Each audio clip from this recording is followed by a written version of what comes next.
evening. A very warm welcome to all the listeners to this edition of Northeast Diary.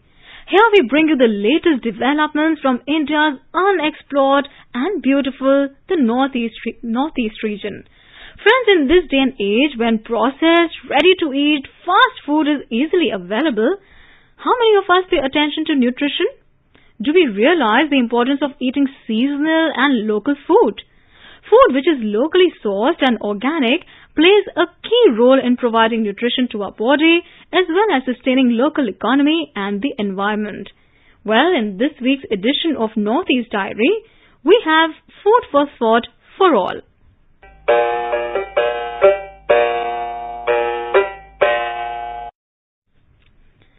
In the very beginning of our journey today, we'll go over to Nagaland.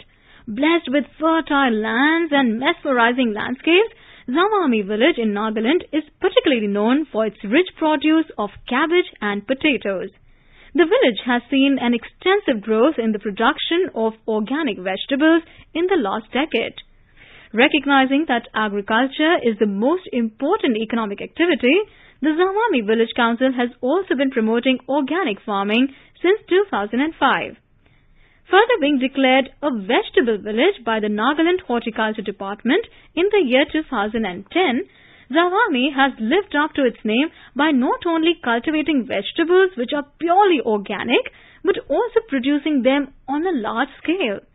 Well, our Kohima correspondent, Asunuo, has filed this report.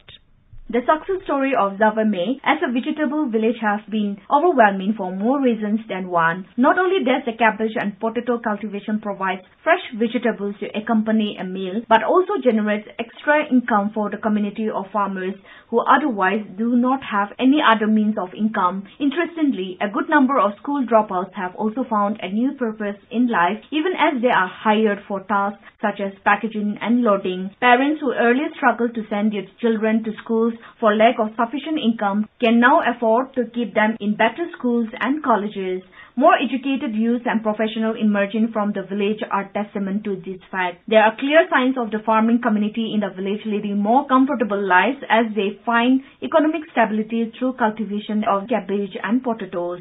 Currently, at least 300 households in the village are said to be engaged in cabbage cultivation. As the village council chairman, Vivoto Dome says, cabbage cultivation has enabled many farmers in the village become self-sufficient. Many households in the village have found a good source of income by cultivating cabbage and potatoes. Potatoes are harvested twice a year, first in May and then in July and August. Cabbage harvest is usually done once a year, and among those living in the village, about 300 households are engaged in cabbage cultivation. One of the benefits I've seen is parents being able to bring up their children with the income generated from vegetable farming, while some have been able to build and construct new houses. This year, unfortunately because of the lockdown, farmers could not market any of their produce from their first harvest during May-June and suffered loss in terms of lakhs of rupees. Thankfully, with better situation in August, the village, along with a core committee set up for their welfare, we have been able to sell their produce. Cabbage cultivation has especially enabled parents to provide better education for their children who have gone on to become somebody in the society. The farmers' community of Zavami village has skillfully mastered the art which involves several processes. Many people would also testify as to how well they enjoy the healthy and organic vegetables that comes from this village and the neighboring areas. While the village is a sheer example of a community of people whose very way of life is defined by agriculture, the cultivation of this organic vegetable is also a sight to see, especially during the harvesting period. Located about 80 kilometers away from the state capital, Zavami village is richly blessed with natural resources, scenic landscape, and also has a great potential for tourism in many aspects. Among many places of interest, the village is home to Kapamudza Peak, which is one of the top 5 highest mountain in Nagaland, standing at an altitude of 2,620 meters above sea level. The peak gives you a stupendous view of the entire Saramati range in the east, Jaffur Peak in the south, apart from Kohima and several other villages of Nagaland and Manipur. This is Afonyo for Northeast Diary for AIR News, Kohima.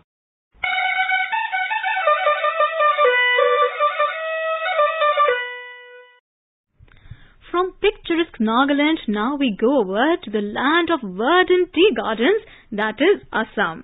The Education Department in Assam has devised a unique meal plan for midday meal scheme which will contain traditional delicacies.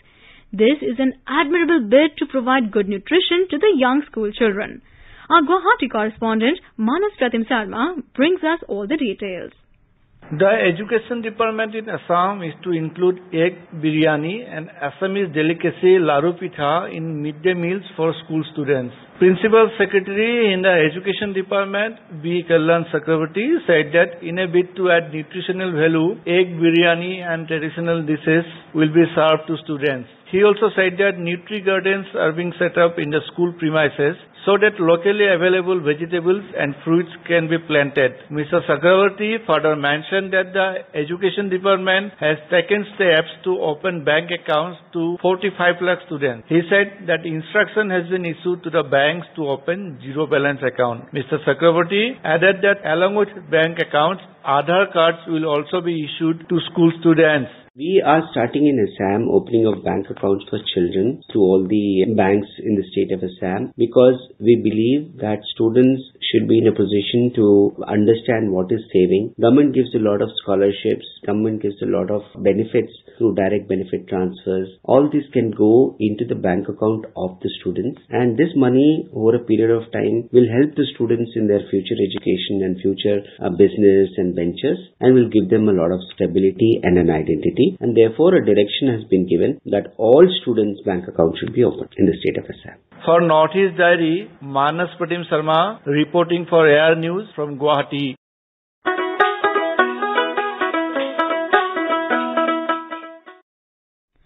Since the month of September is observed as Poshan Maha, now let's see what's happening in Sikkim in this month.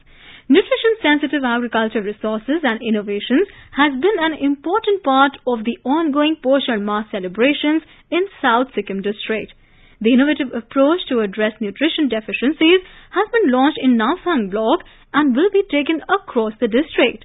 Let's listen to more details from our Sikkim correspondent, Namo Dikshit.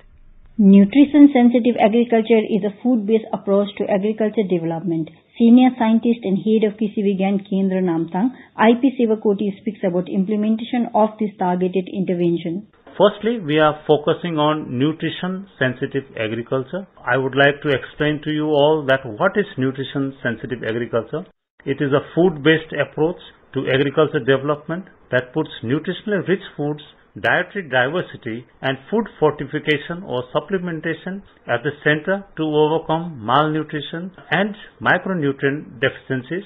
This we are targeting the various age categories of like children up to the age of 6 years, adolescent girls, pregnant women and even lactating women. This nutrition sensitive agriculture, this approach we will be giving trainings, awareness to Anganwadi workers, centers, even farm women, women SHGs and even to FPOs located around BSC Namthang. This will be our first step and then we will move into the entire district as per our resources. We have distributed nutritionally rich vegetables, seasonal fruits, seeds, seedlings to the Anganwadi workers and centers, to all the 47 Anganwadi centers of Namthang BSC. We have even distributed to them gardening tools to the Anganwadi workers so that it will help them one model kitchen garden at the Anganwadis. We have even showed them on a method demonstration of model kitchen garden at the Krishi Vigyan Kendra farm at two villages, that is one at Parbing Khop and one at Ruchung, and even at Anganwadi centers, so that all women, children, rural youth who come and visit the Anganwadi centers get a concept and idea about kitchen gardens, and they even may replicate that at their individual homes.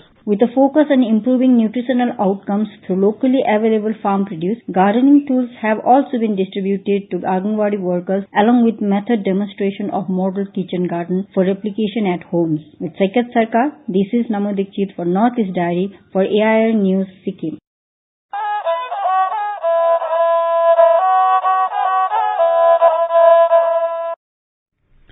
The Himalayan belt, which spreads from Jammu and Kashmir to the last corner of the northeast region of the country, is well known as a hotspot of rich biodiversity, ecology and vegetation.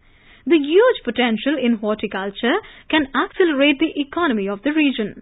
Different studies reveal that the climatic conditions coupled with fertile soil make this area hospitable for the cultivation of a wide range of high-value horticultural crops.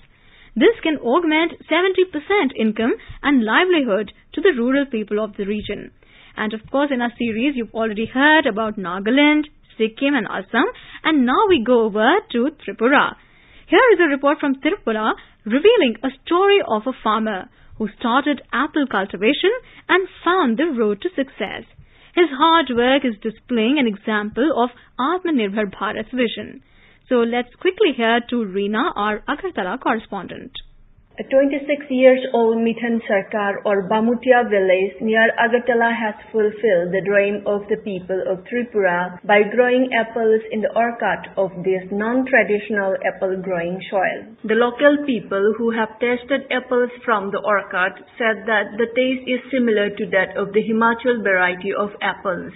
Sharing his experience with AIR News, Mithan said, Himachal का जो yearly जो income होता है Apple के ऊपर वो 4000 करोड़ का है। तो हमारा त्रिपुरा भी पहाड़ी स्टेट है, इसमें एप्पल हो सकता है, कोई दिक्कत नहीं। जैसे बामोटिया में हुआ है, हर जगह पे हो सकता है। बेकार भी इससे सोल्यूशन हो सकता है। मेरी बागान में भी 2-4 लेबर काम कर रहा है। मैं और भी बागान बड़ा करना चाह रहा हूँ। त्रिपुरा में मेरे ख्याल से रबर के बाद दूसरे स्टेज पे होगा इकोनॉमी की तरह से। इसमें अभी 192 पेड़ लगाया था मैंने पहले, अभी 173 पेड़ है। सब में 80% में फ्लावरिंग हुआ था।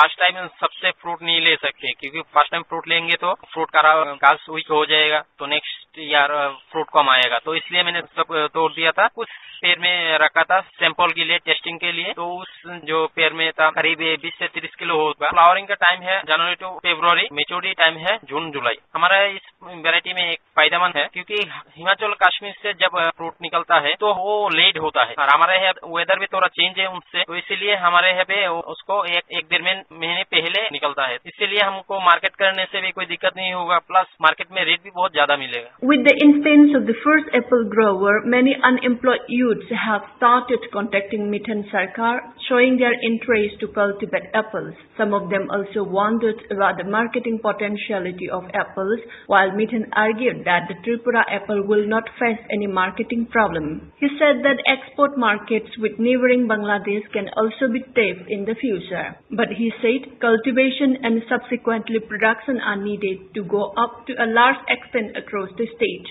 This is Reena Nomaitem for Northeast Diary from AIR News, Agartala.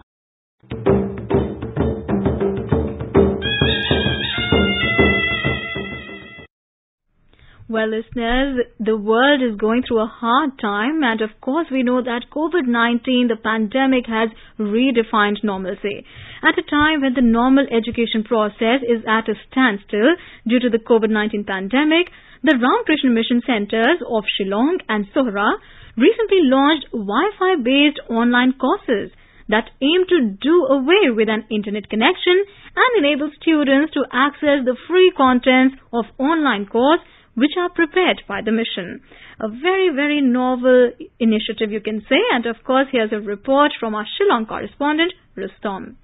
Ramakrishna Mission is well known across the globe for providing support and help to the downtrodden, as internet connectivity being a major issue in rural areas of the state. Ramakrishna Mission Centers of Shillong and Sohra demonstrated the technological capability of conducting online classes in the no internet zone by using intranet. Online academic classes of HIKAI, which stands for Hybrid Interactive Knowledge Assimilation Initiative from classes 1 to 12, were recently launched in one of the remotest corners of the state. A Wi-Fi tower will replace the internet, and the students will be able to perform two-way interaction with their teachers engaged in the HIKAI online course. This technological leap will help to liquidate the digital divide between the urban and rural students to an extent. With internet connectivity a problem for rural masses, this unique initiative will help students in their online learning, said Swami Anurag Anand, the brain behind this unique initiative. After discussion with various experts, we came up with this solution that we can create an intranet, and this intranet is created by fixing a tower that creates a Wi-Fi zone. Online courses have been designed by the best teachers, and that very thing we are able to offer to the rural children, and that way it is able to bridge the gap between the urban student and the rural student. So it's another great advantage. So far, students from over 55 different schools, including the Ramakrishna Mission schools and the Meghalaya Board of School Education, have enrolled for the free online classes. Some of the features of this online learning program consist of pre-recorded lectures, quizzes, one-to-one interactions, besides assignments and others. This is Rustam for Northeast Diary from AIR News, Shillong.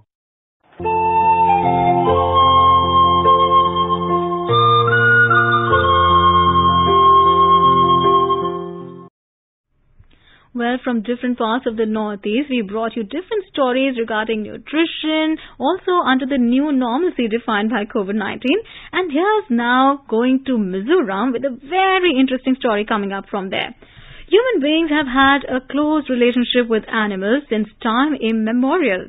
Every human being will admit that the relationship has been and is still mostly full of conflict, or else it is human domination upon animals, leading to domesticating animals or petting animals.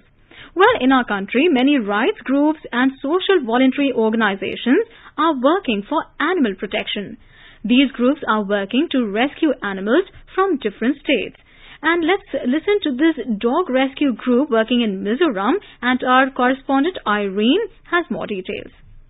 Mizoram government has enacted the Animal Slaughter Bill 2020 to prevent slaughtering and to end cruelty against dogs, which has been going on for the meat trade. Not only the government, a few animal rescue groups have also decided themselves to save the dogs, particularly the abused ones. Aizawl-based JB Foundation is working for the protection of dogs. This organization is known for its work of rescuing the abused, ill-treated, orphaned and malnourished dogs. The organization is also campaigning door-to-door to educate the owners of dogs about their responsibility to their pets.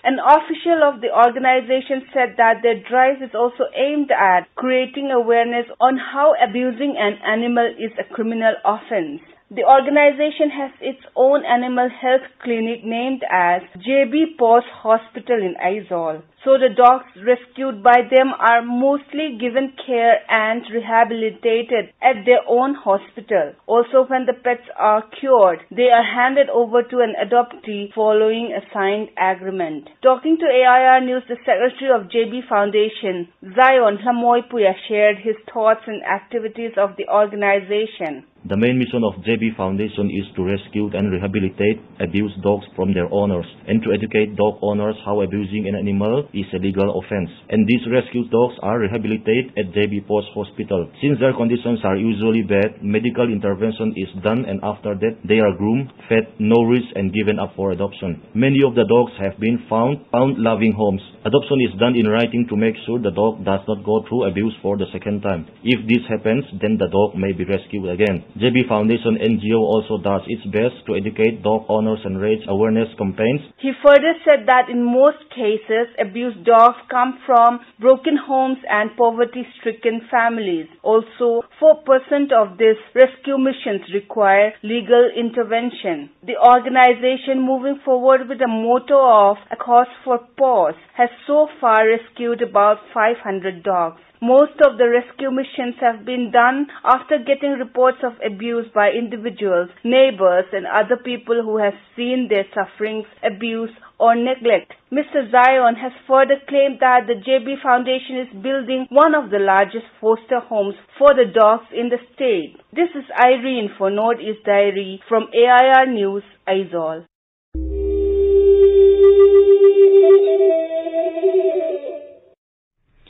And now we have entered that segment of our show where we profile a personality for you. Well, we bring to you an interview with one of the best women footballers of the country. She was born and brought up in Manipur, which is known as the powerhouse of sports. Kyangom Bala led the India women football team many times and has also been decorated with many prestigious awards in recognition of her talent. She's India's first professional female soccer player and is also in Scotland playing for Ranger FC. Here is the interview with Bala by our Imphal correspondent JJ Thokchom. North east दाई के श्रोताओं को नमस्कार। आज हमारा personality of the week में हम भारत के एक मशहूर स्पोर्ट्स पर्सन को लेके आया है जो मणिपुर स्टेट से बिलोंग करता है। वुमेन फुटबॉलर नांगोम बाला भारत का पहला वुमेन फुटबॉलर है जो स्कॉटलैंड के एक क्लब के साथ प्रोफेशनल कॉन्ट्रैक्ट साइन करके अभी स्कॉटलैंड के एक क्लब में खेल रहा है। नांगोम बाला जी स्कॉटलैंड के एक क्लब रेंजर्स एफसी में नंबर 10 जर्सी में अभी वो खेल रहा है। Shrimati Balaji Asia International Football Federation के best footballer of the year 2014 के अवार्ड दे के सम्मानित भी किया गया है और इंडियन वुमेन फुटबॉल टीम का कैप्टन भी रह चुके हैं। मैडम स्वागत है। मैडम हमारा सबसे पहला क्वेश्चन ये है कि आपने इंडियन टीम के लिए खेला है और क्लब के लिए भी खेला है, बहुत कंट्री में आपने जाके खेला है। आपको कैसा लग रहा है इतने popular international club ranger FC में खेलकर और आप कैसे कंपेयर करते हो स्पोर्ट्स के डेवलपमेंट को ग्लासगो और इंडिया में? नॉर्थ ईस्ट डायरीज को सुनने वाले को मेरी तरफ से नमस्ते। मैं बहुत एक्साइटेड हूँ कि मुझे यहाँ मौका मिला। इतने साल के बाद इतने बड़े क्लब में मेरे को खेलने बहुत अच्छा लग रहा है। यहाँ का फैसिलिटी, कोचिंग स्टाइल बहुत डिफरेंट है। यहाँ का वेदर भी बहुत अलग है। मैं पहले थोड़ा एडजस्ट करना पड़ा मुझे, थोड़ा टाइम लग रहा था मुझे एडजस्ट करने के लिए, लेकिन अभी मैं सब ठीक है। सबसे अच्छा ये कि यहाँ पे बहुत एक्सपीरियंस मिला हुआ है मुझे। आपसे सुन के बहुत अच्छा लगा कि आपको विदेशी में जाके ग्लासगो में खेल के आपको बहुत सारा एक्सपीरियंस लगा। मैडम आपने अपना फुटबॉल का जो करियर है वो आपने कैसे स्टार्ट किया है? मैं शुरुआत में कोई लड़की नहीं खेलती थी अपना डिस्ट्रिक्ट में। मैं बॉयज के साथ मैंने स्टार्टिंग किया था और मेरा पापा और मेरा भाई फुटबॉल खेलते समय में देखा था। फिर मैं धीरे धीरे बॉयज के साथ खेलना शुरू किया, पापा और भैया को देख के भी शुरू किया और मैं और दीदी भी फुटबॉल खेलना शुरू किया तब से। फिर मुझे मौका मिला अपना स्टेट के लिए रिप्रेजेंट करने के लिए। 2002 में मुझे सिलेक्शन मिला था अपना मणिपुर रिप्रेजेंट करने के लिए। असम जी गूगल में हुआ था, असम G2 में। तभी मुझे अंडर 19 का नेशनल चैंपियनशिप था तो मुझे बेस्ट प्लेयर भी मिला था। फाइनल होने के बाद एक ऑल इंडिया फुटबॉल फेडरेशन का एक मेंबर आया था तो हम 7 लोगों को सिलेक्शन हुआ था नेशनल टीम रिप्रेजेंट करने के लिए। ये हम लोग 2002 में जब फाइनल के बाद सिलेक्शन उन्होंने नाम दिया कि 2 साल कोई टूर्नामेंट नहीं था इसके अंदर। 2005 में फिर हम लोग को रिकॉल बुलाया तो अंडर 17 का क्वालिफाई राउंड था, कोरिया में हुआ था। उसके बाद मैंने नेशनल टीम में रिप्रेजेंट करना शुरू किया। मैंने अंडर 17, अंडर 19 और सीनियर तीनों मैंने एक साल में मैंने शुरू किया 2005 में। बालाजी आज तक आपके फुटबॉल करियर में सबसे अच्छा मेमोरेबल मोमेंट आप श्रोताओं से शेयर कीजिए। 2014 एंड 15 मुझे ऑल इंडिया फुटबॉल फेडरेशन ने twice footballer of the year दिया हुआ था।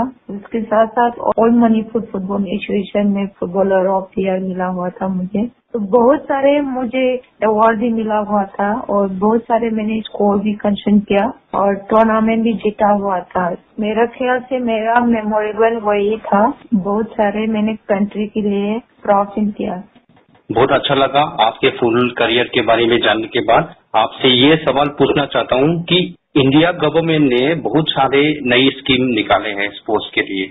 आपको क्या लगता है, क्या ये स्कीम इम्पोर्टेंट है स्पोर्ट्स के डेवलपमेंट करने के लिए इस देश में? ऑफकोर्स मेरा ख्याल से ये सब पॉलिसी और स्कीम बहुत हेल्पफुल है। ये हमारे मोटिवेट करते हैं कि ज्यादा लोग सपोर्ट में पार्ट ले। जितना हम लोग सपोर्ट में पार्ट लेंगे उतना ज्यादा हमारा कंट्री में बेहतर परफॉर्मेंस कर पाएंगे इंटरनेशनली। तो मेरा ख्याल से जितना भी सपोर्ट करे हम लोग आगे अच्छा से अपना कंट्री को प्रोत्साहन कर सके। मैडम आपसे और सवाल पूछना चाहूंगा कि आप अभी मणिपुर से और इंडिया से बाहर स्कॉटलैंड में खेल रहा है। आपको कभी देश का, कभी इस देश के वासियों का कभी याद आ जाता है? ये तो बिल्कुल ही है। हमारा कंट्री में बहुत सारे भाषा होते रहते हैं, अपना भाषा, अपना मदर टंग और अपना ये तो होता है, लेकिन फिर भी मैं यहाँ का भी भाषा अलग ही होता है कि इंग्लिश बोलता है थोड़ा, लेकिन हम लोग इसको ट्विस्ट करके बात करता है स्कॉटिश लोग। तो मैं पहले थोड़ा मुश्किल थी, लेकिन जितना भी मेरा फ्रेंड्स और जितना भी मेरा रूममेट हो, टीममेट, कोचेस, सब लोग मेरे को हेल्प करता है और बहुत अच्छा फ्रेंडली है। तो मुझे कुछ दिक्कत नहीं होता है उन लोगों के साथ रहने में, बात करते समय बहुत हेल्पफुल है उन लोग। अच्छा मैडम, जितना भी खेल है, ओलंपिक हो या वर्ल्ड क्लब हो या कोई भी हो, इसमें भारत का जितना भी स्थिति है उसको और आगे बढ़ाने के लिए और रैंकिंग हायर करने के लिए आपके ख्याल में हम लोग को, जितना भी स्पोर्ट्स पर्सन है, उन लोगों को क्या करना चाहिए? देखिए, मेरे ख्याल से एक तो ये है कि एक तो अपना जो भी स्पोर्ट्स पर्सन की हो, अपना हार्ड वर्क तो जरूरी करता होंगे। तो जितना भी घर वालों या अपना जो देश का जो पीपल्स जितना भी सपोर्ट करे, उतना ही जो मेहनत करने वाला जो प्लेयर्स है आगे बढ़ सकता है। तो हम लोग कंट्री के लिए बहुत सारे प्लेयर्स लोग कंट्री प्राउड फील कर रही है, तो और भी प्राउड फील कर सकता है। तो इसलिए मैं चाहती हूँ कि सब लोग से विश कीजिए और सपोर्ट करते रहिए। अच्छा मैडम, एक और लास्ट में क्वेश्चन पूछना चाहता हूँ। आप स्कॉटलैंड के रेंजर एफसी के साथ अभी कॉन्ट्रैक्ट किया है, तो आपने ये वहाँ का बड़ा टूर्नामेंट या कोई भी प्रोफेशनल लीग इसी में कोई भी लीग में खेला है?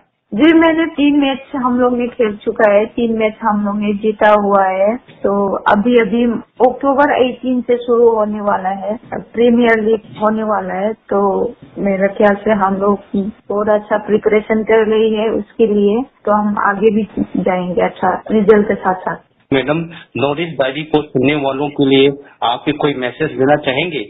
मैं सबको थैंक यू बोलना चाहती हूँ, हमेशा मेरे को सपोर्ट करने के लिए और स्पोर्ट्स पर्सन को सपोर्ट करने के लिए। और ये भी बोलना चाहती हूँ कि हमेशा अपने ड्रीम्स को फॉलो करें and work hard, you will also be successful. सबको मेरे तरफ से एक ही कहना चाहती हूँ कि हमारा देश में खाली लड़कों को ज्यादा प्यार दिखाई देता है, लेकिन ये नहीं होना चाहिए। मेरा ख्याल से एक तरह देखना चाहिए। जितना भी हम अभी वर्ल्ड में रिकॉर्ड बना रहे हैं, तो एक ही पॉइंट है। तो मेरा ख्याल से जो जिसको करना चाहती है लड़कियां, जो जिसको खेलना चाहते हो, जो जिसको क्या कुछ भी करना चाहते हो, उसको सपोर्ट मिले, ये मेरे तरफ से बोलना चाहती हूँ। ये था श्वेताओं हमारा आज का पर्सनैलिटी ऑफ द वीक। हमारा आज का पर्सनैलिटी ऑफ द वीक है गांगोम बलाची। गांगोम बला भारत के महिला फुटबॉलर है और अभी स्कॉटलैंड के रेंजर एफसी में जर्सी नंबर 10 पे अभी फुटबॉल खेल रही है। श्रीमती बालाजी भारत का पहला महिला फुटबॉलर है जो एक फॉरेन क्लब के साथ प्रोफेशनल कॉन्ट्रैक्ट रख के वो अभी फुटबॉल खेल रहे हैं। थैंक यू गांगोम बालाजी, आपके बहुत कीमती समय को निकाल के आपने नॉर्थ ईस्ट डायरी के पर्सनैलिटी ऑफ द वीक के लिए आपसे बात करके बहुत अच्छा हुआ है। श्वेताओं, ये है गांगोम बालाजी जो मणिपुर से है और भारत का पहला महिला फुटबॉलर है जो एक फॉरेन क्लब के साथ अभी प्रोफेशनल कॉन्ट्रैक्ट रख के जो फुटबॉल खेल रहा है। Thank you so much.